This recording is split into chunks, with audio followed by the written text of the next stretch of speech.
So I was having a conversation with someone today, and they talked about how when it comes to, making it into the kingdom of heaven, you're not graded on a curve. It's either, you pass or you fail.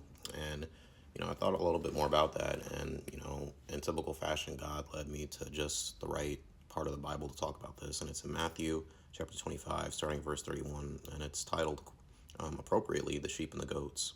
And it says here, and this is Jesus speaking, when the Son of Man comes in his glory and all the angels with him, he will sit on his throne in heavenly glory.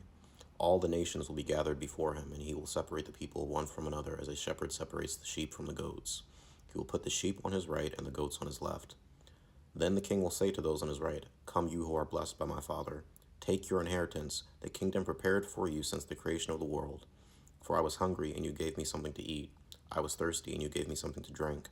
I was a stranger, and you invited me in. I needed clothes, and you clothed me. I was sick, and you looked after me. I was in prison, and you came to visit me."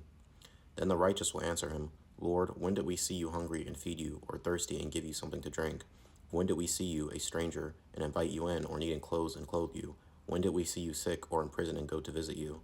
The king will reply, "I tell you the truth, whatever you did for one of the least of these brothers of mine, you did for me."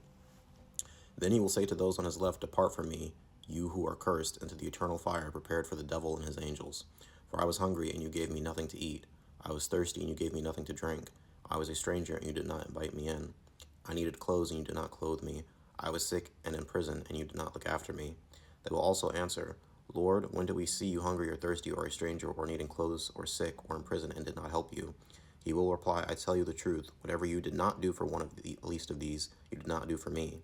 Then they will go away to eternal punishment, but the righteous to eternal life. And I think that's extremely fitting because it really, to me, the main message I get from that is we can't pick and choose when we want to practice godliness. Either you practice it and you live like that and you walk like that and that is who you are, or it's not. Because again, Jesus isn't talking about, again, him as himself appearing and them doing these deeds. It's, did you practice godliness in those moments where, again, because he even says, you doing that to, as he calls it, one of the least you did for brothers of mine, you did for me. We must be very careful to love everyone, as it says, and practice godliness and honoring others, regardless of who it is, because by doing that, we are honoring Jesus and doing as he commands, by being godly, by being holy, by being compassionate, by looking to the needs of others. And again, we're not necessarily doing those deeds to Jesus, the person as himself, but we're extending that Christ-like love towards people, which is exactly what he commands us to do, to love everybody. If we have love, we don't have love, we have nothing. We have faith, hope, and love, and the greatest of those is love. And reading this, it is so important that we practice that regardless of who it is. We can't